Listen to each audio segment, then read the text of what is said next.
ఇప్పుడు కళ కోసం కాదు, ప్రజల కోసం, సమాజం కోసం, సంఘం కోసం ఈ ఓటు హక్కు అందరూ కూడా కళారూపాలలో అధ్యయనం చేసి మరి ప్రజలకు వినిపించినటువంటి కళా బృందానికి, అలాగే ఈ సమాజంలో ఓటు ఒక ఆయుధం. ఆ ఆయుధ రూపంలో మనం ఈ సమాజంలో మార్పు చేయాలి, కళారూపాల్లో ఈ సమాజాన్ని మార్పు చేయాలి. ఈ ఓటు మరి అమ్ముకోవడం చాలా దురదృష్టకరం. ఈ ఓటు వల్ల ఒక మంచి నాయకుడిని మనం ఎన్నుకుంటే ఈ సమాజాన్ని పూర్తిగా బాగు చేయవలసిన ఆవశ్యకత ఉంది. ఇది మంచి సమయం, సుదినం.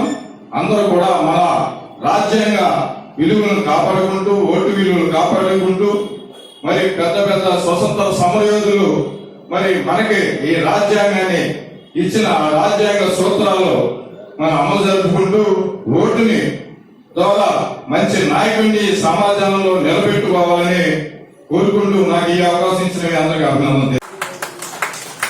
చాలా ప్రభుత్వాలు కళాకారుల వల్లే మారింది నాకు తెలుసు.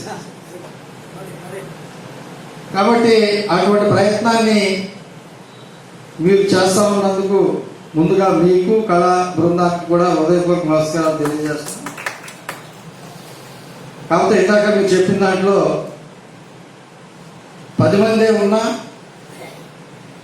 ఒక్కొక్కడు 100 మందిని కనుక చేస్తారనే ఈ పాటలో నేను విన్నాను. ఖచ్చితంగా అది వాస్తవం అండి. ఎందుకంటే మనం 10,000 మందితో చేసిన అందులో 100 మంది అన్నా దానికి కనెక్ట్ అయితే లక్ష్మణ్ రెడ్డి గారు లాంటి పెద్దలు చేసుకున్న ఆ కష్టానికి లేకపోతే